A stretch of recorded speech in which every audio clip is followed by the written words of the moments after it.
Fora da política não há salvação. Um canal e podcast para discutir política. Produzido por mim, o cientista político Cláudio Couto.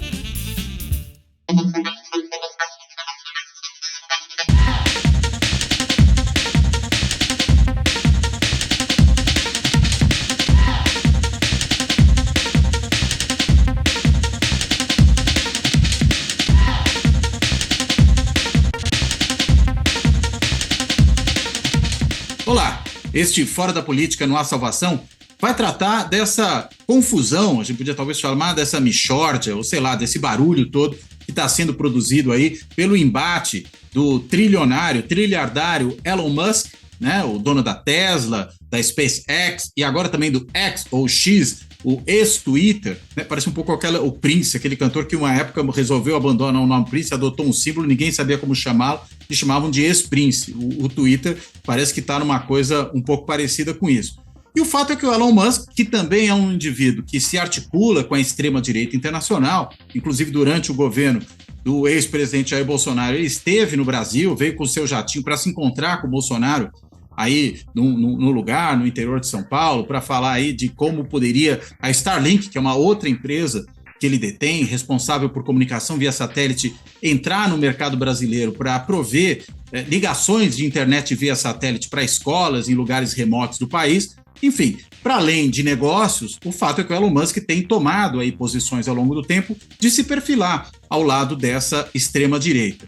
E o fato é que os discursos que ele tem feito a respeito, né, as postagens que ele tem feito a respeito dessa questão aí envolvendo o Alexandre de Moraes, envolvendo o Supremo Tribunal Federal, tem muito a ver com o discurso que os próprios bolsonaristas fazem no Brasil acerca do que é o Supremo Tribunal Federal, ou seja, ele retrata o STF, particularmente o ministro Alexandre de Moraes, como uma espécie de tiranos, como aqueles que estariam, para usar a mesma palavra que ele usou, censurando o país, que estariam implantando uma tirania ou algo do tipo, que o Supremo Tribunal Federal, responsável por guardar a lei, não respeita a própria lei brasileira, né, falando, inclusive, que não acataria adesões ao Supremo, de novo, aí, uma certa semelhança com falas do Jair Bolsonaro, no caso, né, quando ele lá naquele malfadado 7 de setembro de 2021 disse que não acataria mais ordens do Alexandre de Moraes, a quem chamou naquele momento de canalha, depois refugou, mas naquele momento disse isso.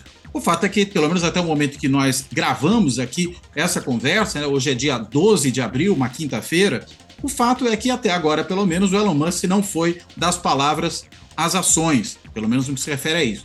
Mas já foi suficiente para produzir um tremendo ruído nas redes bolsonaristas, nas redes da extrema-direita e até mesmo na ação de alguns parlamentares da extrema-direita no Congresso, né? Os seus filhos, Marcel Van Hatten, enfim, uma série de figuras, ali Rogério Marinho, né, que é aquele espécie de bolsonarista de fala mansa de cunhos de renda, mas que assume as mesmas posições, todos eles chamando a atenção para o que o Elon Musk falou e falando aí em convocar pessoas a irem depor no Congresso, já estando falando em CPI, enfim, transformando isso quase que numa prova categórica, essas declarações do Musk, de que realmente haveria no Brasil uma tirania do STF. E, segundo o Elon Musk, o STF, que tem no ministro Alexandre de Moraes alguém que, segundo ele, levaria o presidente Lula pela coleira. Vejam a imagem que, inclusive, ele acaba usando para isso. O fato é que ele acabou sendo incluído no inquérito dos atos antidemocráticos, né, e da difusão de mentiras pela internet.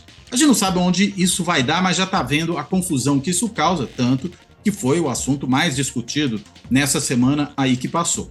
Enfim, e para poder entender essa conversa, a gente tem aqui um convidado especialíssimo para tratar desse tema. Ele já esteve aqui num outro momento. Quem procurar aí nos arquivos do Fora da Política Nossa Salvação vai encontrar uma conversa anterior que nós fizemos, que é o professor Sérgio Amadeu. O professor Sérgio Amadeu é um dos grandes especialistas brasileiros nessa questão do funcionamento da internet, da interação entre a internet e a política. Ele foi, inclusive, já presidente do Instituto Nacional de Tecnologia da Informação, né? É um defensor ardoroso do software livre, atuou em várias frentes nessa questão relacionada ao software livre e tem trabalhos aí justamente lidando com essas questões e também, claro, com esse uso político que se faz das redes, que se faz da internet. E o Sérgio, faltou falar isso, ele é um sociólogo e professor associado da Universidade Federal do ABC, a UFABC. Bem, sem esticar demais aqui esse prólogo, eu quero agradecer ao Sérgio por ter topado fazer essa conversa. O Sérgio foi meu colega de faculdade, inclusive, né? Agradecer a ele por ter topado fazer essa conversa. Sei que ele está num dia muito pesado de trabalho, muito corrido. Dá as boas-vindas e começo com uma pergunta. Ô, Sérgio, o que você acha que está por trás, né? O que explica, né, essa ação do Elon Musk nesse momento? Por favor. Ô, Cláudio, bom, primeiro, obrigado por me convidar novamente aqui. Cumprimento a todas e todos que estão aqui nos vendo, nos ouvindo. Para mim é um prazer estar aqui, porque fora da política não há mesmo salvação, né? Então é isso aí. E é bom a gente analisar o que foi o que o Elon Musk tem feito nos últimos tempos, né? Eu acho que para entender o que ele fez agora, se a gente der uma busca aí nos jornais norte-americanos, alguns deles já estavam dizendo que o Elon Musk estava se tornando uma liderança da extrema-direita no Vale do Silício. O Vale do Silício é aquela região da Califórnia onde foi construída as principais empresas que conduziram a chamada Revolução Informacional, como nomeou o sociólogo Manuel Castells, né?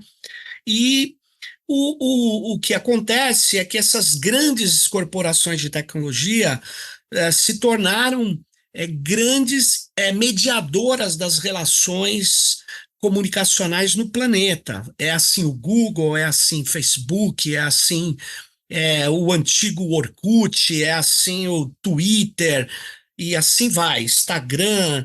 Bom, essas corporações elas eram vistas como neutras, né? Você deve se lembrar, elas se colocavam numa postura extremamente cuidadosa, elas chegaram até a criar uma base para que um pesquisador bielorrusso, né, o Eugeni Morozov, falasse que elas são solucionistas, elas tinham soluções para cada um dos problemas do mundo. Então elas se colocavam como empresas que somente queriam melhorar a nossa experiência, né? Então, se você for ver, essas empresas, elas, elas são muito bem vistas, tem pessoas com relação afetuosa mesmo com essas grandes corporações, e elas exploram isso, né? Então elas criam bichinhos, como diz a Gisele Belgman, né? Coisas fofinhas, então a maçãzinha cortadinha e tal. Então tem toda uma aura, né, de objetividade, neutralidade e tal. E assim era o Vale do Silício, e muitas pessoas acreditavam que é o suprassumo daqueles que são o bem. Eu não sei se você se recorda, o slogan do Google era Don't be evil. Não seja mal. E Não ele recordo, mudou o não. slogan. Não lembrava Ele disso. mudou o slogan. Ah, por que será? Eu não me lembro agora, mas aí você já viu que ele já falou que não é mais bem assim. Na verdade, o Elon Musk ele já estava se colocando na postura de um antigo cara do Vale do Silício, um antigo investidor, que, aliás, foi sócio dele em várias coisas, mas em geral no início do PayPal. Foi o fundador do PayPal, o Peter Thiel. O Peter Thiel, ele, na verdade, eu acho que ele é alemão, mas ele está nos Estados Unidos há muito tempo e ele é um líder da extrema-direita, ele era uma voz bem forte da extrema-direita, tanto é que ele foi um dos principais financiadores do Trump. O Peter Thiel, ele, ele é um cara que em 2009 ele disse uma frase famosa, né, que ficou muito impactante ali, é, que era assim, ele falou num evento da Cato, um think tank de extrema-direita americana, ele disse: já está evidente que a liberdade não pode conviver mais com a democracia. Então, e ele era essa voz da extrema-direita, supremacista branca, é, enfim, tudo que você pode imaginar. E ele e o Laurie Ellison, que é o CEO da Oracle, é o principal CEO da Oracle, né? É o fundador da Oracle e o fundador de uma empresa que foi construída com recursos da CIA, que eu já vou me lembrar o nome dessa empresa, mas é uma empresa, deixa eu ver, Palantir. A Palantir, ela andou ficou famosa aí no chamado rastreamento populacional de combate à Covid-19, mas ela é uma empresa de dados muito antiga e a CIA diz que abertamente que financiou porque ela quer modernizar seus equipamentos e não tem nenhum problema ela montar uma empresa, né? Mas cá entre nós vamos ver que a CIA não é coisa que seja tão assim, né? É neutra. Mas o que eu queria assim aprofundar é que ele é desse grupo de extrema direita, o Elon Musk. Ele tem muito tempo, mas ele não era uma figura eh, enquadrada como uma figura política. E me parece que ele decidiu dar uma guinada. Desde que ele decide comprar o Twitter, ele já vem abrindo um caminho para ser uma liderança política da extrema-direita mundial. Então, isso é interessante, porque isso é constatado, porque acompanha a tecnologia, acompanha a política tecnológica. Por quê? Porque, em geral, esses empresários, eles não dão muita opinião política, eles, aliás, querem manter essas empresas, né, com a aura de que são neutras, né? E ele não tomou nenhum cuidado de decidir claramente que ele é da extrema-direita mesmo, é libertarian, né? E também tem o Mark Anderson, que é um do fundador do Netscape, que era até um cara de esquerda, ele dá uma guinada, vira um cara de extrema direita, assim, quase que beirando a um cara muito agressivo e tal, né, com as palavras e tal. Bom, mas o que acontece é que ele compra o Twitter porque ele não comprou o Twitter só por motivos políticos. Na verdade, quando ele compra o Twitter, ele tem a SpaceX, a Neuralink, a Starlink, tem um monte de empresa, mas ele não tinha uma rede social de dimensão global, de influência global. E, na verdade, ele estava já enfrentando os vários grupos, ele perdeu vários contratos para a Amazon, contratos da NASA, a SpaceX perdeu contratos da NASA para a Amazon tem a Blue Origin, que é uma empresa também aeroespacial, e ele é muito adversário, até inimigo do Jeff Bezos, e a Amazon também não tem uma rede social dessas tradicionais que a gente já vê aí, Instagram e tal, não, mas a Amazon tem muitas, ela forma comunidades, grupos, e liga-se ao seu streaming, aos seus produtos. Então ela tinha uma rede de leitura e ela incorpora pelo produto de leitura deles. Eles têm outra técnica que é voltada muito ao comércio eletrônico. Já o Google, não preciso nem falar, tem o YouTube e outras coisas, sucesso mundial, né? Muitas vezes é a maior audiência do planeta, da internet, muitas vezes depende do mês, depende do dia. Por outro lado, ele está vendo os chineses chegar, TikTok, e ele está vendo os grupos, são verdadeiros trusts, né? Um não passa dados para o outro, é óbvio, porque eles são concorrentes, eles são oligopólios digitais, mas eles dominam de aeroespacial, inteligência artificial, armazenagem de dados, redes sociais, produtos de medicina, produtos de agricultura, eles são trusts trilionários, né? São as primeiras empresas a chegar a mais de 1 trilhão na Bolsa de Valores. E o Elon Musk, ele vai para comprar essa empresa. E a primeira coisa que ele faz é tirar essa empresa da Bolsa de Valores. Ele fecha o capital. Não sei se você lembra disso, ele fechou o capital. Por que isso é importante? Porque ele não precisa prestar conta a ninguém. É uma empresa quase que familiar, ou dele, na verdade, né? Uma empresa Quando tem pessoal. acionista, precisa falar para os acionistas o que está fazendo. Não tem que publicar relatório, não tem que dar conta. E tudo indica, pelos outros indicadores, que o Twitter, que quando ele entra, não cresceu, diminuiu. O Twitter enxugou. E ele deve ter visto que ele é um péssimo empresário de redes, né? E aí eu acho que ele decidiu vincular o Twitter à extrema-direita. Ele pode ter tomado essa decisão, né? Por quê? Porque ao bater contra um poder de um país democrático, o Brasil não é considerado uma Venezuela, independente do juízo, se é correto ou não, o Brasil não é considerado um país ditatorial, o Brasil não é um país ditatorial, o Brasil já teve uma ditadura militar, mas o Brasil ele é visto mundialmente como um país que tem uma democracia, é uma república democrática em caminhos de consolidação, né? Então, ele ao fazer essa afronta, ele não fez afronta ao empresário brasileiro, ele não atacou, ele pega o discurso, como você bem relatou aqui no começo, da extrema-direita brasileira, que está sendo acusada de prática golpista, de crimes contra a Constituição. Ele faz isso de caso pensado. Ele não é um. Veja, a gente só acha que ele age como um bonachão. Ele tem assessoria, ele tem gente paga para fazer as coisas para ele, e ele decidiu tomar essa atitude. E ele escolhe um personagem do STF e bate, e bate. O que eu achei problemático, não o STF eu acho que tem se comportado bem até. Porque a resposta que você tem que dar ao Elon Musk é uma resposta judicial, porque ele acusou o ministro do STF de crime.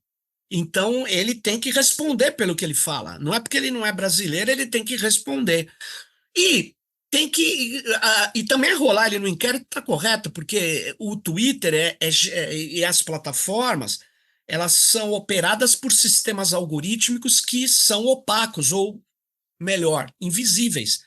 A gente não sabe quem eles estão bloqueando, a gente não sabe se ele está reduzindo o alcance das mensagens de pessoas democráticas que não comungam os valores da extrema-direita. Então, o que acontece? Acontece que ele pode ter feito coisas a favor das ações da extrema-direita dentro daquela plataforma. Então, ele tem que ser investigado. Agora, o curioso é que a plataforma que tem representação no Brasil, que tinha, quando era Twitter, era uma das melhores plataformas na relação com o judiciário, porque ela prestava contas, ela inclusive não deixava monetizar políticos numa das eleições, ela se manteve muito dentro da lei. Quando entra o Elon Musk, ele muda completamente. E aí os responsáveis pelo Twitter no Brasil passam a dizer que não tem nada a ver com o Twitter dos Estados Unidos, o que é uma piada. É uma piada, que você deve se lembrar, né? No meio da eleição, o STF exigiu que o Telegram tivesse um representante formal no Brasil. E o Telegram falou, não, vou fazer. Aí ele falou, tá bom, então eu dou 24 horas, vou bloquear o Telegram. Aí o Telegram pensou bem, falou, o Brasil está entre as 10 maiores economias do mundo. Eu acho, é um país populoso, eu acho melhor recuar, porque o Telegram tem um grande uso no Brasil, eles não queimam dinheiro, os caras recuaram e falaram, vou aceitar as regras da democracia brasileira. Bom, já o Elon Musk está no caminho oposto. Por quê? Porque ele deixa a condição de empresário muito nitidamente e passa a assumir a posição de liderança da extrema-direita. É isso que ele fez. Você pode dizer, não, mas ele é trouxa, ele não percebeu. Bom, se ele não percebeu, acho difícil, mas é só a gente falar, é só ver o que ele fez. Agora, a postura dos jornais da imprensa brasileira, a Rede Globo e outros, foi muito ruim, né? Porque dá um status na verdade, é até humilhante para o país, né? Ele tratar os poderes constituídos do Brasil como ele não trata nos Estados Unidos. Se ele fizer isso nos Estados Unidos, ele vai preso.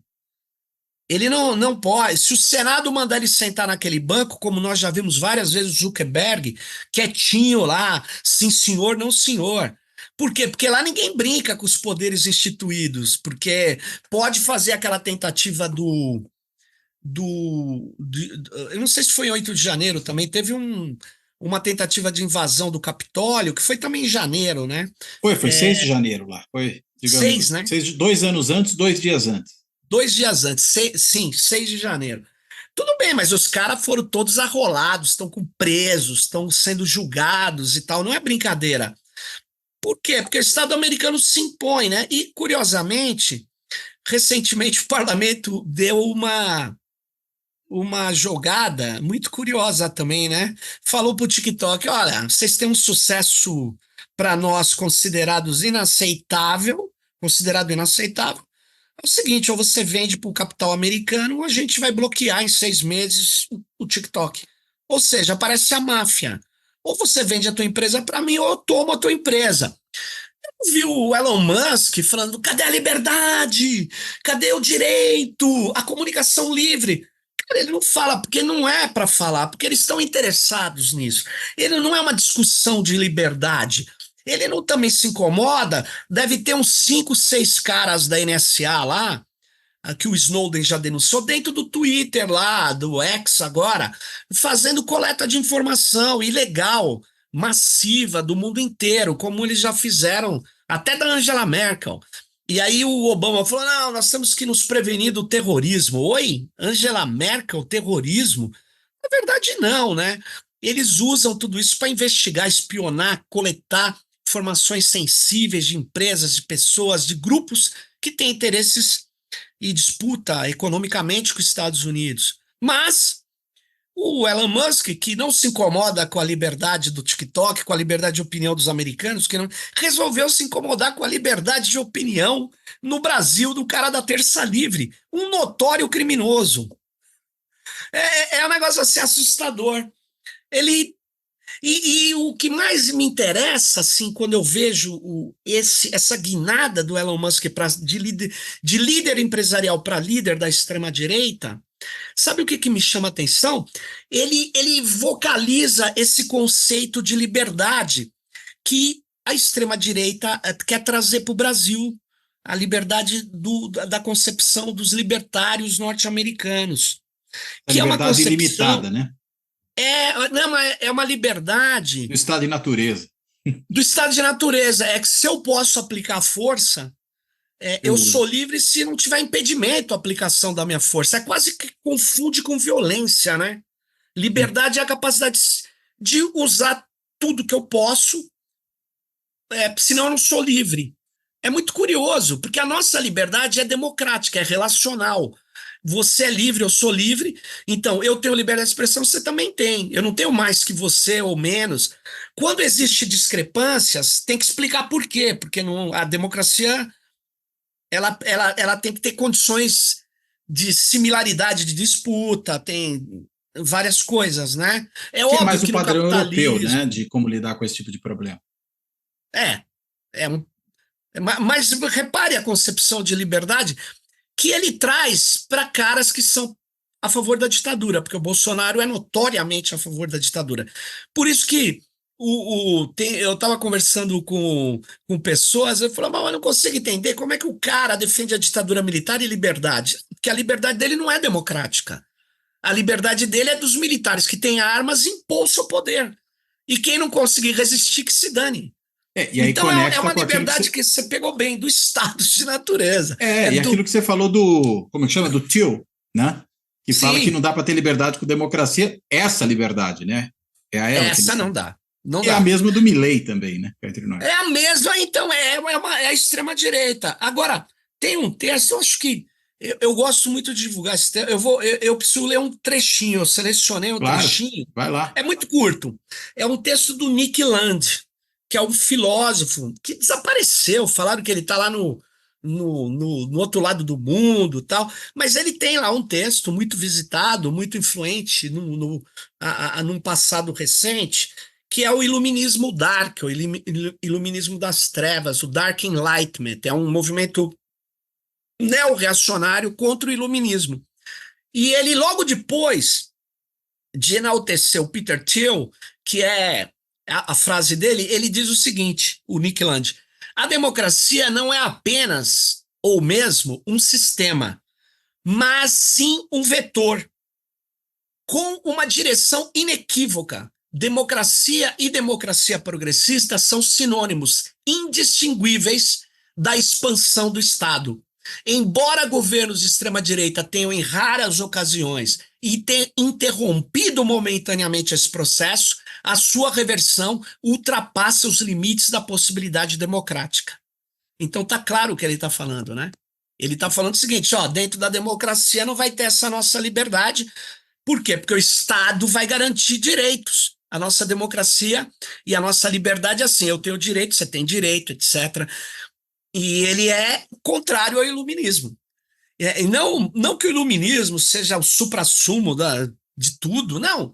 Mas veja, cara, quando a gente critica o iluminismo, a gente critica sempre num sentido de superação das suas inconveniências, suas falhas, sempre num sentido mais inclusivo, mais diverso, né, do que ele seria problemático. Esses caras são... Por que eles se colocam como NRX, neo-reacionários? Porque eles são, sem dúvida nenhuma, pré-iluministas. Eles querem destruir... e aí que dá para entender, né? Por que eles são contra a ciência, cara? Porque a ciência moderna é fruto do iluminismo. A democracia moderna, as pessoas votam por mil motivos, por emoção, sei lá por quê. Mas o debate democrático em si é baseado em fatos, interpretações distintas, né? Mas em fatos. Eles romperam com os fatos, porque eles são... Pouco importa o fato, eles estão povoando de novo o mundo dos demônios, né? O Weber tem aquela ideia, o mundo foi... Como é que é? Foi... Desencantado, né? Desencantamento Oi? do mundo. O desencantamento do mundo. O mundo foi O desencantado. desencantamento do mundo, mas tem também a frase, aí é meio weberiana também, mas foi daquele cara da ciência que tinha Cosmos, o primeiro autor dos O Carl Cosmos. Sagan. O Carl Sagan, ele tem um livro que fala o mundo dominado ou o mundo infestado pelos demônios. Ele diz, o nosso mundo, os demônios desapareceram. Então, esses caras trazem os demônios de novo, porque a ideia, o que é? É discutir valor. É discutir valor, é discutir... Por isso que tem uma grande ligação entre esses grupos de extrema-direita e essas facções fundamentalistas religiosas. É uma coisa tudo... É uma coisa assim, a mulher é diferente do homem. Não, claro que é, mas ela tem direitos iguais? Claro que não. Ela tem que limpar minha casa, ela tem que tirar minha bota, ela não pode fazer nada. Quer dizer, eu não deixei minha filha... Lembra esse cara da Record aqui, o Edir Macedo, chama as duas filhas e os dois maridos e fala, eu não deixei elas estudarem. Puta que lá merda, meu. Que é isso? E ele, sob os aplausos dos fiéis. Quer dizer, e eles justificam, né, tudo, vão lá encontrar um versículo na Bíblia que não quer dizer nada do que eles querem dizer, mas a interpretação é livre, né? O lance é o seguinte: há um ataque a preceitos racionais, a fatos, e por isso que eu nunca entendia direito por que eles atacam a vacina, a saúde, porque é uma coisa vem da ciência, que tem limites, óbvio, né? Mas vem da ciência, Da vem racionalidade, né? da racionalidade, do iluminismo, né? Em última instância. Mas eles querem romper com isso. E a turma do Elon Musk é especialista, né? Porque é extrema-direita, a estratégia política, eu não tenho dúvida, a estratégia política é a desinformação, né? E é criar esse caos informacional. Então, é que eu falei já várias vezes essa semana, eu falei, bom, é que as pessoas não se lembram de coisas assim pitorescas, chega a ser ridículo. Você lembra que o Bolsonaro falou que o Greenpeace jogou óleo nas praias do Nordeste? É verdade. O cara era um presidente da República. Falando uma baboseira dessa. Não, o cara, como autoridade instituída, para responder por que estava acontecendo aquele fenômeno no Nordeste, autoridade instituída, ele faz uma calúnia. Sim. Ele faz uma calúnia. Porque se não verdade. é calúnia, a Polícia Federal tinha que fazer um inquérito. Não tem esse inquérito contra o Greenpeace, ao contrário, tem um inquérito contra o Bolsonaro. Então, é que ele falou tanta coisa que isso aí até se perde, né? Isso aí é um detalhe, passa a ser coisa. Nem se leva a sério mais o que ele fala, porque não é para levar, né? O lance é que eles constroem essa ideia e eles estão numa onda mundial.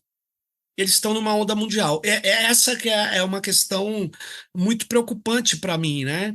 Ele não é uma coisa pequena que eles estão fazendo, né?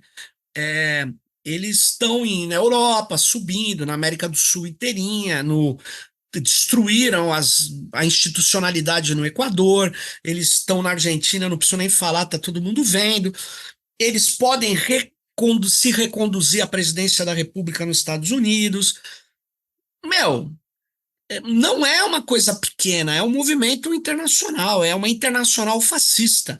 E eu acho que ele, ele, ele quer ser um líder político também. É a minha impressão. Ele não é só agora mais um empresário. E, óbvio, que as Uma dessa ele plataformas. quer ser o próximo Trump também. Pode ser. Mas ele não é Eu acho americano difícil, nato, porque ele ele é não consegue. sul-africano, É, né? exato, ele não Ele não consegue pode ser ser. Não é presidente. americano nato. Ele não é americano nato. Apesar que eles tentaram falar que o Obama também não era, né? Eles falaram, o Obama É, nasceu na mas é que no caso Etiópia. dele é sabidamente, né? Ele Não, eu próprio sei, mas respondeu isso, né? eles falaram, né? Obama é uma conspiração, né? Mais uma. Né? Mais Esse é mais uma, uma mãe. conspiração para esses Mas, caras. aliás, eu vou fazer uma conspiração aqui para quem estiver nos ouvindo entender que, assim, claro, que é muito sério o que eles fazem, né? Eu estava até falando assim. Assim, eu vou falar três verdades e eu vou fazer relações que não são é, é, comprovadas, são ilações, teoria da conspiração. Bom, o que é verdade? É verdade que o Larry Ellison é o principal CEO da Oracle. Primeira verdade. E que ele é de extrema direita, financiador da extrema direita, valores de extrema direita e tudo mais. Notoriamente, não é que é notoriamente.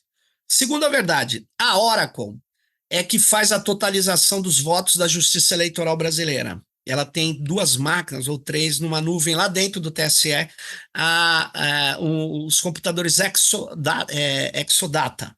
São eles que totalizam. Bom, isso é uma verdade. Terceira verdade. O Bolsonaro é muito articulado, e seus filhos também, com Bannon, com essa extrema-direita alternativa americana, com Elon Musk, eu não preciso nem provar, tá aí, mas que também tem relações com Larry Ellison e tudo mais. Bom, são três verdades. Muito bem, agora eu vou falar assim, por isso que eles lotaram de deputados de extrema-direita o Congresso Nacional. Que eles roubaram a eleição, totalizando na máquina da Oracle, que é do Larry Ellison da extrema-direita. Pronto. Então eu pego três Temos verdades uma teoria da conspiração, mais uma. e crio uma teoria da conspiração. Entendeu? Então isso não é proceder, mas o padrão principal é esse. E ele sai repetindo, uma coisa que não é uma ilação.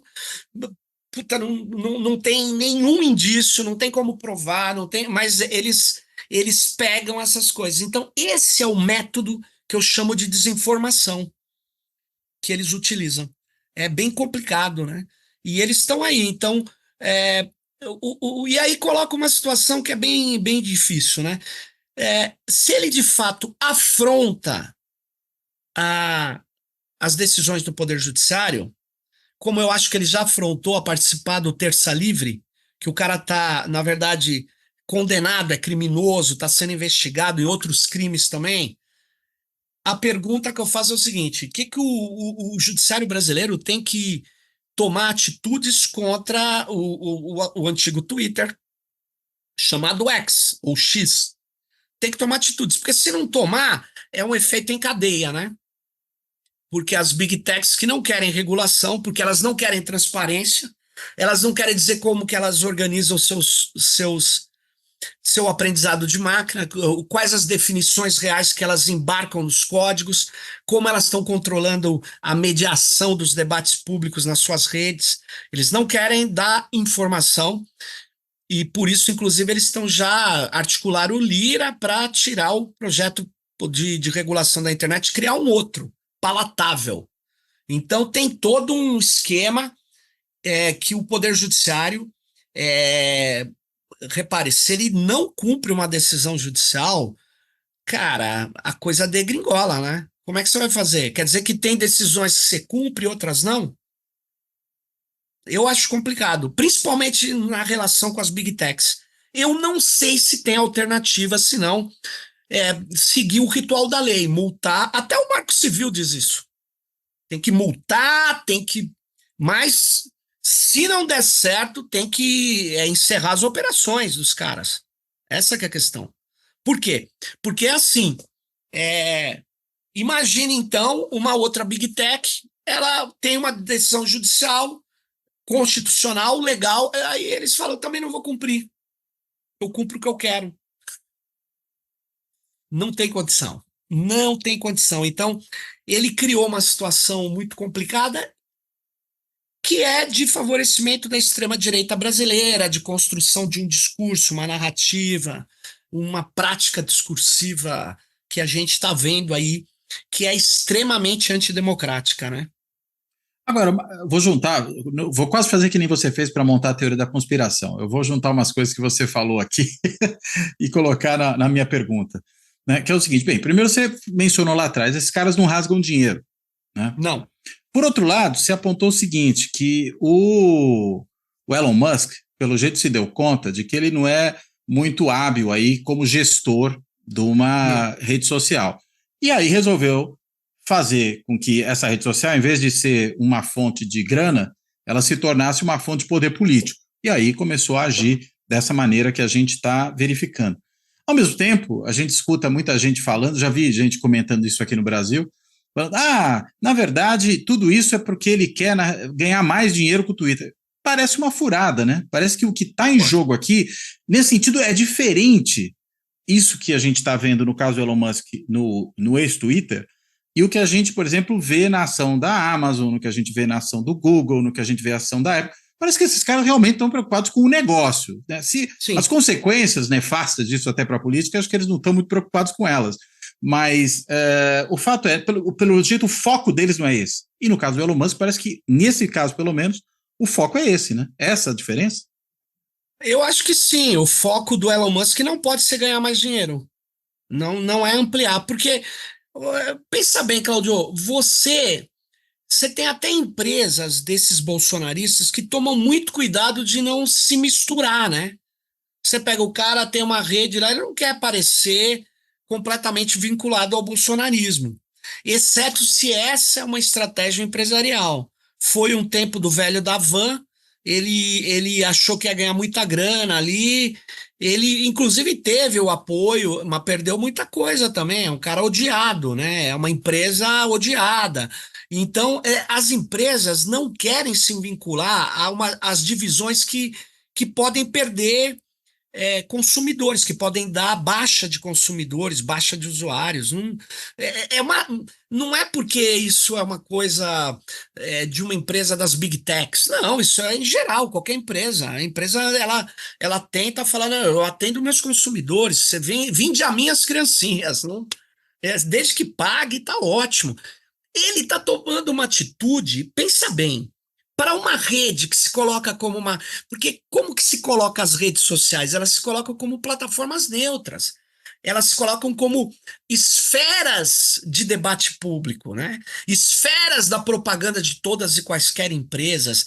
Elas se colocam como uma praça, uma coisa que todos podem usufruir. O Elon Musk não está fazendo isso, né? O Elon Musk está falando: olha, eu sou bolsonarista, eu tenho negócio no Brasil, vocês são trouxas, esse judiciário de vocês aí não vale nada, eu faço o que eu quero. Ele está ele tá corroborando com o grupo e está irritando todos os democratas, né? Pelo menos quem se acha democrata. É claro que tem a imprensa que está querendo construir uma alternativa ao Lula, que vai aproveitar para atacar, ou que quer defender o Lava Jato, quer defender o Sérgio Moro, aproveita o momento que ele interfere para desfocar tudo isso, né? Para desfocar o crime da Marielle Franco, para desfocar. E ele faz isso num momento muito específico, né? Pode ser que tenha mais coisas em jogo aí, né? Que ele articulou com o bolsonarismo, eu não tenho dúvida que ele articulou, até porque o discurso é bem específico. Parece o Eduardo Bolsonaro que fez o tweet, né? Então, ele sim, ele foi para um caminho que não irá dar mais, é, como que eu digo, usuários, né, para ele. Ele pode ter um acréscimo um pouquinho, mas quem já não era usuário do Twitter e é bolsonarista vai ter dificuldade de ficar, porque o Twitter é uma mídia, é uma rede, né, um nanoblogging, é uma rede de relacionamento que, que tem uma características específicas, é muito veloz, o texto é pequeno, né? Não, ele, por mais que ele mude, se ele mudar muito, ele arrebenta o Twitter, né? Ele vai ter outra coisa. E ele já mudou um bocadinho, né? Já mudou, ficou ruim, né? Tanto é que ele tá perdendo gente, tá muita gente indo embora, muita gente não. Ele fechou as APIs que antes eram abertas, né? O Twitter era muito utilizado por acadêmicos para tentar pegar a temperatura da internet, porque o Twitter Sim. seria visto como algo que pauta as outras redes, já não é mais, né? Porque tá. Então eu não sei, viu? Eu acho que ele tomou uma decisão. Não é possível que a decisão estratégica dele, econômica, seja de se ligar à extrema-direita e achar que isso vai trazer dinheiro. Pode trazer prestígio político, tornar a liderança política, mas ele vai ter uma redução, exceto se ele está apostando num sucesso descomunal, numa adesão descomunal da extrema-direita, que está em onda de ascensão, né? Mas acho que E não. tem a outra rede declaradamente da extrema-direita, que é o Truth Social, né, do Trump. Sim, sim. Tanto que o Trump, esses dias, deu uma desdenhada no Twitter, dizendo, não, a gente tem a nós. Porque, na verdade, ele era já para ter dado apoio ao Trump e não deu, porque tem um atrito ali. Eles tiveram uma reunião há um mês atrás e ele não saiu declarando apoio ao Trump. É óbvio que ele vai apoiar no final das contas, né? Mas ele podia declarar que ia dar um suporte financeiro. Nem ele, nem o Peter Thiel deram esse aceno, né? A extrema-direita americana está forte, mas está assim com uma disputa política muito grande dentro dela, muito grande. É, e aqui no Brasil, por exemplo, tá acontecendo uma coisa bem complicada, né? Porque o que é a direita em si no Brasil?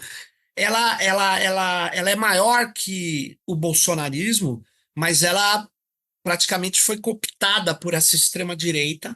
Então o centro-direita se esvaziou, ele rumou para a extrema-direita. A extrema-direita domina, hegemoniza, vou dizer isso, na minha opinião, a direita.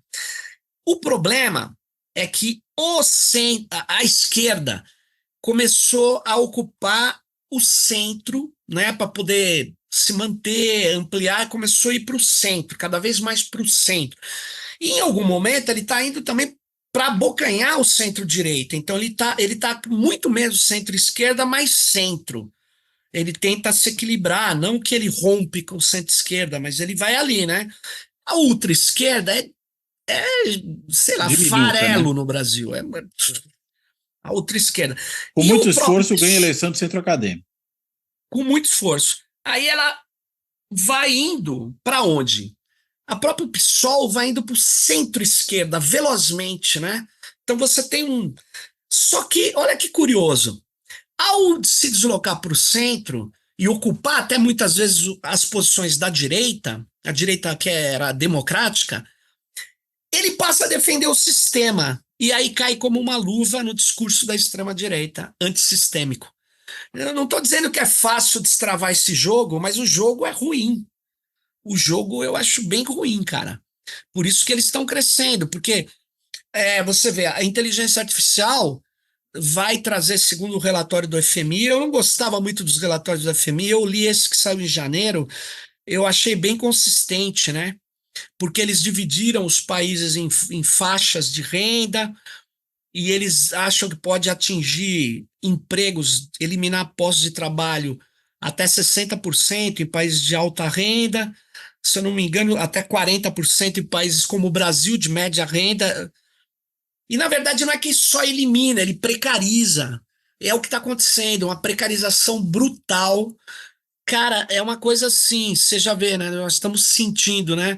Os cursos que formam professores estão com um número reduzido de pessoas. Tem alguns que não conseguem fechar turma, de licenciatura. Isso significa o quê? Que não vamos ter professor do ensino fundamental. Por quê? Porque é uma profissão desvalorizada, não ganha nada, tem um problema salarial que ninguém quer enfrentar, um salário muito ruim. E eu já peguei um motorista de Uber que tinha sido professor, concursado e saiu. Porque já começa a valer a pena você trabalhar num serviço precário Precário, né? do que estar lá passando mal. E agora com esses modelos de PowerPoint motivacional que você tem que registrar, que é o modelo do Paraná, do Grupo Positivo, do atual secretário de Semana, é um negócio assim, uma fábrica de fazer linguiça. Então, é uma coisa muito ruim e vai ter consequências. Então, a precarização, pauperização, a queda da renda, a queda daquilo que a gente pode falar de expectativa de futuro é muito grande, principalmente nos jovens. E aí entra o discurso antissistêmico. Eu sei que os caras não são antissistema, não é essa a questão. A questão é que. Depende de qual sistema a gente está falando. Se for democracia, eles são, né? Ah, sim, sim. Não, mas eles são contra digo, o sistema econômico, eles Ah, são sim. por vincular totalmente, subordinar totalmente as decisões democráticas à tal da liberdade econômica. E por mais que isso aconteça em muitos casos, muitas vezes, não é. Você tem uma tensão, você tem direitos que você vai acumulando dentro das democracias, que é como o trecho que eu li. Democracia é um vetor, né? Que que vai permitindo a sociedade se organizar, desde que tenha democracia, luta sindical, tal, tudo que eles são contra, né? Tudo que eles querem abafar, querem. Então, eu penso que uma assim, nós estamos num momento complicado, né? Porque as condições políticas são bastante ruins. Eu não sei se essa posição do centro, eu tenho dúvidas muito grandes se ela é suficiente, se ela é correta para o combate a essa articulação de extrema-direita que não é só brasileira. Porque, na verdade, talvez fosse o caso de gradativamente recuperar a linha antissistêmica, que era de esquerda, né? Que era da distribuição de renda, de elevar as condições que dão às camadas mais pauperizadas mais direitos, Mas aí você está enfrentar. falando, aí já não é o sistema democrático, é o sistema econômico. Eu estou falando do sistema econômico. Isso, porque a extrema-direita ataca é o sistema democrático, né? E o econômico também, porque isso não está nem em questão, né? Porque a esquerda não está Não, lutando não, tô pelo falando da sistema. extrema-direita, porque ela incorpora, né? E radicaliza, Extrema-direita né? incorpora, ataca a democracia, porque a democracia Isso, permite eu fazer esse discurso aqui, sim. e isso, né? E aí, mas o que eu estou te falando é que a democracia é o elemento crucial, no meu modo de ver, né? É fundamental. Mas a questão que eu digo, a luta política na sociedade, a organização social, a luta. Qual a bandeira, quais os elementos que você pode colocar? São só elementos de defesa da democracia ou são elementos também que discute a economia, né, do ponto de vista não, vou dizer assim, das ideias sei lá, do centro, ou das ideias de manter um status econômico atual, de não mexer nas composições de classe. Não, você pode querer vou chamar de uma distribuição de renda mais profunda, mais radical, né? Isso não está sendo colocado, isso não é pauta de ninguém do movimento social hoje, não é pauta. Então, Mas essa é uma outra discussão, né? Mas voltando ao Elon Musk, o que ele está fazendo é virando um defensor do Tiradentes. Quem diria, hein? Você sabe que tem um cara que participou da Inconfidência Mineira, viu, Cláudio? É o capitão Luiz Rezende da Costa. Depois você dá uma busca aí. Ele é Luiz a Rezende da minha, Costa. eu sou descendente dele, direto ali, Ah, da é? gente, da Não sabia que família da você minha tinha mãe, essa de Minas nobreza. Gerais. Ele foi deportado para Angola, né? Ele participou desse, como não sei nem como classificar, dessa tentativa de separar ali Ouro Preto, as Minas Gerais, né, do Império Português, né? Junto com Alferes Tiradentes, Cláudio Manuel da Costa e outros, né? Então os oficiais, tipo ele, era um capitão, ele e o filho dele foram deportados, né? E é curioso, né? E aí tem várias teses históricas que dizem que os republicanos enalteceram enormemente esse período da história para combater a monarquia, né? E porque foi importante, mas não teve uma repercussão tão grande como teve já a cabanagem lá no Belém do Pará e outros movimentos, o 9 de julho na Bahia. Aqui é. Aqui foi uma tentativa mesmo de tomar conta de um pedaço muito rico do país na época, que era o das Minas de Ouro, né? E de tornar uma independência, né? Ali e tal. Mas, enfim, por que que eu falei isso? Porque o Bolsonaro vai fazer um 21 de abril, é curioso. Eles que são entreguistas pra caramba, Querem são se apropriar desses bate-continentes, símbolos, né? Como fizeram com a camisa eles da seleção apropriam. já. É impressionante, se apropriam desses símbolos e batem continência para a bandeira americana, elogiam Playboy como o Elon Musk, O mito da vivem na liberdade. Califórnia. Não, Califórnia seria um luxo para eles, desculpa, eu errei. Vivem na Flórida, Ah, sim. Agora, Miami. como é que a gente faz para colocar freios a esse tipo de ataque, né? Voltou a se discutir agora a aprovação da regulamentação das redes sociais, né, que foi aprovada no Senado, parou na Câmara, e o Arthur Lira agora, inclusive, afastou o relator, né, o Orlando Silva, né, do PCdoB, Sim. que vinha sendo o relator até agora do projeto para colocar outro, sob a alegação de que, dada essa polarização, é preciso um relator que não seja identificado como comunista pelos outros e tudo mais. Mas, no fim das contas, a gente não sabe o que realmente, no que vai dar a partir do momento que ele designar um novo relator, né? Se vai É, manter minimamente aquele texto, se vai simplesmente engavetar e deixar, enfim, morrer na praia. O que é preciso fazer, no fim das contas? é Porque o o, Supremo o, agindo também, vão falar, o Supremo de novo interferindo em questões que são questões do Congresso. Então, eu acho o seguinte: o Supremo não pode. Ele pode agir com a lei existente. E com a lei existente já dá para dar um chacoalho muito grande nessa ingerência do Elon Musk. Isso é claro. Até o Marco Civil deixa claro que ordem judicial se obedece. Até porque não precisa de Marco Civil para falar isso, né? Mas é, questões consideradas criminosas não têm cobertura em nenhuma lei, muito menos no Brasil, nem no Marco Civil, nem nada. Agora, quando o Marco Civil foi aprovado, ele queria dar uma estabilidade à internet que não existia, que poderia criar muitos problemas. Ele é uma lei que não entra no debate das plataformas digitais. Não entra. A lei 26, o PL 2630, ele começa, foi apelidado de fake, PL das fake news, porque ele vem muito ruim do Senado, querendo criminalizar todo mundo. Ele era errado até. Mas ele é melhorado pelo Orlando Silva e pela deputada Bruna, aqui da Zona Oeste de São Paulo, Bruna Furlan, fizeram um trabalho espetacular, ouviram centenas de pessoas, ouviram, anotaram, fizeram, melhoraram o projeto. É um projeto nesse Congresso, não é um projeto dos sonhos de ninguém, porque não vai contentar totalmente ninguém, mas tinha duas coisas que eu chamo a atenção que eles vão querer tirar, que o Orlando tinha colocado. Primeiro, a transparência. Que transparência? Hoje, se bloqueia um canal, se bloqueia um perfil, e você nem, que é o dono do perfil, não fica nem sabendo.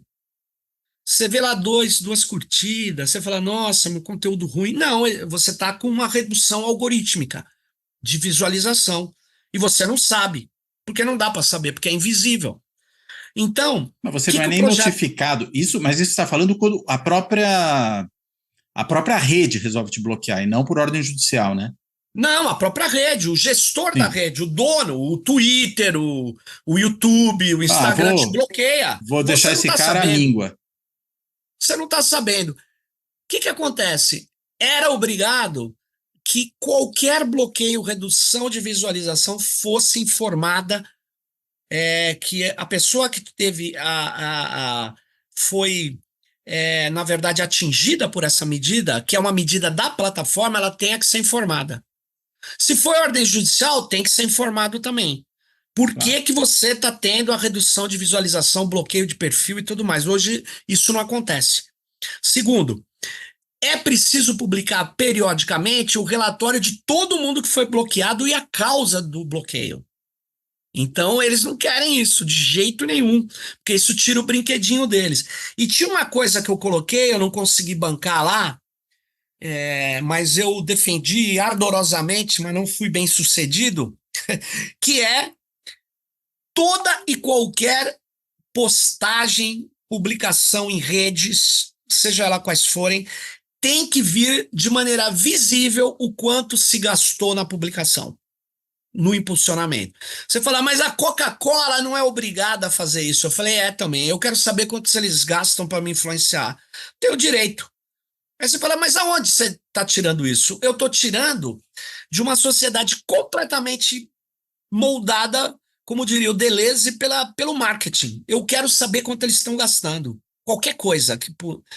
E isso não passou, né? Eu sei que isso é polêmico, eu concordo, mas é um direito à transparência que não existe, né? O capital não deixa você saber o que, que ele está fazendo, como ele está fazendo. Eu não estou perguntando, não estou querendo saber balanço de empresa, lucro. Eu quero saber o seguinte: o post que o Sérgio Amadeu pagou foi de R$ 500. Olha lá, R$ 500. A Coca-Cola pagou 200 mil. O fulano pagou não sei quantos mil. Eu quero saber. Todo mundo tem o direito de saber. Eles não passou isso, não passou. O Orlando tem que fazer lá suas médias, mas passou a ideia de transparência, a ideia dos relatórios, e eles não querem prestar contas a ninguém. E uma outra coisa é que, tá bem claro, tudo que for claramente já definido como criminoso, como desinformativo, tem que ser bloqueado. Eles também não querem fazer isso, porque isso monetiza os caras. Esses conteúdos mentirosos chamam a atenção. Então, na verdade, se você aprova uma lei de controle ou de gestão democrática, onde as plataformas têm que prestar contas à sociedade, e não tem essas duas coisas, fica difícil. Fica difícil. E é isso que eles não querem. Eles não querem de jeito nenhum. Por exemplo, o, o WhatsApp, que não é uma rede social, é um mensageiro instantâneo. Eu fui em debate com diretores dele que falava, não, o WhatsApp não tem como fazer disparo massivo. Eu falei, bicho, não, talvez você não conheça, a tua empresa é muito grande, mas eu vou mostrar para você. O WhatsApp Business, Cláudio, É sempre isso, né? permitiu disparo massivo, pelo amor de Deus. E aí, dependendo do nível que você tem da empresa, você pode disparar mais de 100 mil de uma única tacada. E aí eles fazem essa coisa que o Frank Pasquale chama de ofuscação. Como se não soubesse, como que. E a coisa fica ofuscada. Então, eu acho que. Deram até um drible no ministro do Supremo, no Alexandre de Moraes, falando: olha, a gente não pode responder por nada que o Twitter faz, porque não é aqui no Brasil, é lá na nossa sede. E aí a gente fica de mãos Ofuscação. atadas, né? E aí levaram um pito além de tudo, né?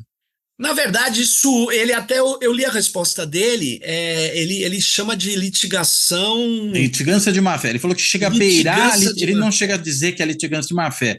Litigância de má fé, naquele caso do PL, né, questionando lá o processo Lembro. eleitoral, depois de muita demonstração de que estava tudo correto, levou aquela multa famosa lá de quase 23 milhões de reais, né? Aqui ele falou, beira litigância de má-fé. Tipo, vocês estão me chamando de idiota, né? No fundo foi isso que ele disse para os caras.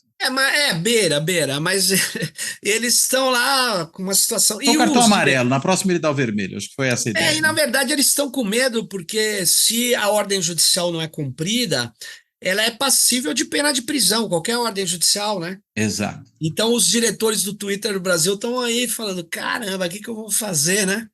Porque não adianta falar, não tenho nada a ver com isso. Então pede para sair, né? Pede demissão, olha, eu não vou ficar aqui, que esse lugar, esse meu cargo está muito perigoso para mim, por decisões que quem toma é o Elon Musk, né? Mas é isso, eles vão ter que se enquadrar, porque a gente não tem outra alternativa. Não, se o Poder Judiciário falar, foi engano, não, peraí, como assim? Você tem uma ordem judicial que está no inquérito, está sendo apurado, tem conclusões, tem Ministério Público, tem o devido processo legal, tem contestações, tem a imprensa acompanhando, todo mundo... De repente os caras não querem cumprir uma ordem judicial. Não dá. É isso. Mas legal, a gente tem aí uma situação onde um líder empresarial do Vale do Silício resolve se tornar um líder político, mas não é de qualquer política, a política da extrema-direita. Exato. É isso aí. Muito bem, Sérgio, muito bom. Valeu. Cara, muito boa essa conversa. Eu quero te devolver a palavra agora, porque se ainda faltou alguma coisa que você acha importante falar, você possa retomar agora, que a gente não tenha, porventura, abordado, e para fazer a sua amarração final. Por favor, Sérgio. Bom, Cláudio, obrigado aí pela participação aqui, por poder participar aqui, né, e colocar essas questões. Eu acho que talvez eu quero só reforçar a ideia da necessidade de regulação das plataformas.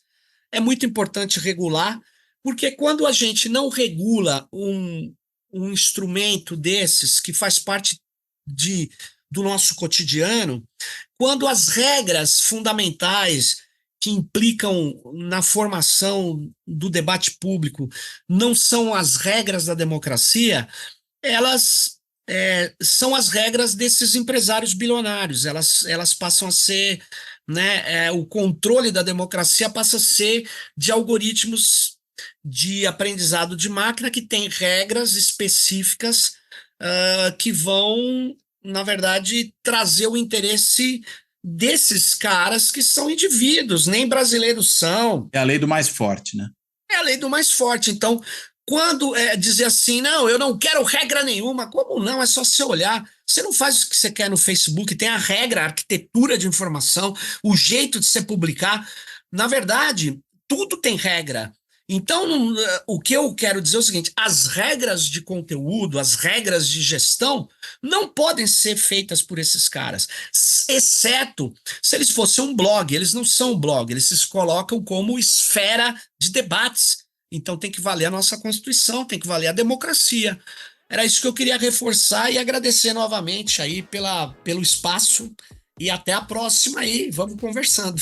Com certeza. Eu que agradeço aí pela conversa ótima e pelo esclarecimento todo que você proporcionou aqui, ô Sérgio.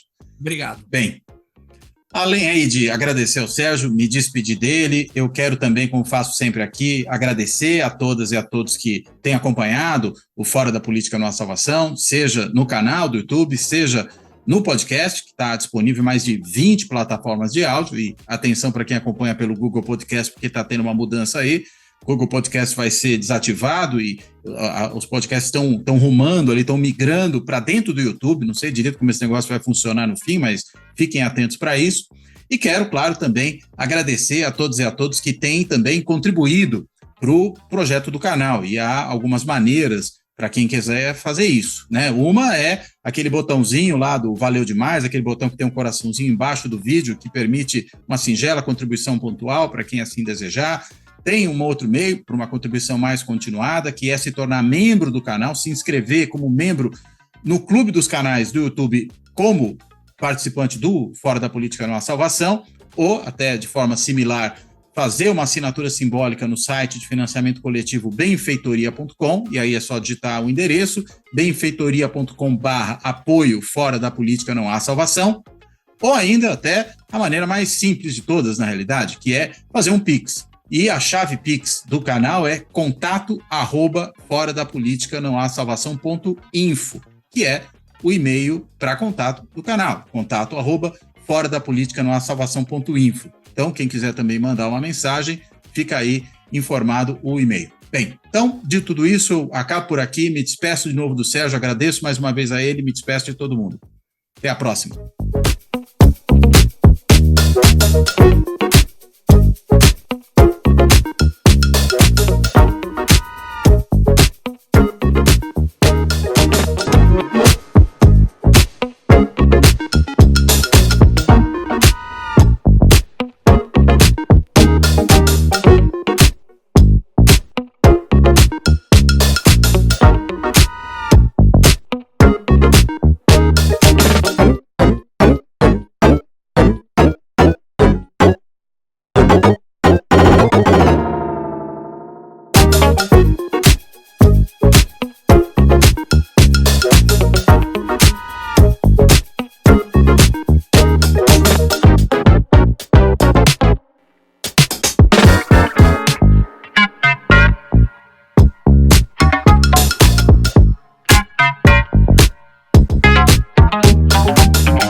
Fora da política não há salvação.